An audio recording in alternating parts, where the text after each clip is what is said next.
বসে গিয়েছে, নবীর অর্ডার অমান্য করা যাবে না। এবার নবীজি ডাক দিয়ে বলছে, আর কেউ কি আছে নাকি যে আমর বিন মারহাবকে প্রতিহত করবে? কেউ একজন দাঁড়াও। কেউ দাঁড়ায় না। কেউ কি আছে? দাঁড়াও। কেউ দাঁড়ায় না। এক সাহাবী বলছে, রাসূলুল্লাহ, আপনি কি আমর বিন মারহাবকে চেনেন না?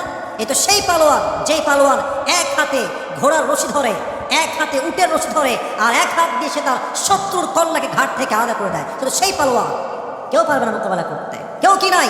একজন দাঁড়াও।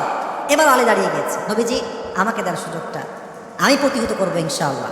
বলছে, না না, বসো বসো বসো, তোমার বয়স খুবই কম, তুমি বসো। মাথায় রাখবেন, আমরা মাঝে মাঝে বলি না ছোট মরিচের ঝাল বেশি। বাস্তবতা কিন্তু এটা অনেক সময় হয়ে থাকে। অনেক সময় দেখেন মানুষ ছোট কিন্তু বুদ্ধি অনেক বেশি। মানুষ দেখতে খুবই নর্মাল কিন্তু কাজ করে খুবই সাধারণ, না অসাধারণ কাজ, ঠিক কিনা বলেন?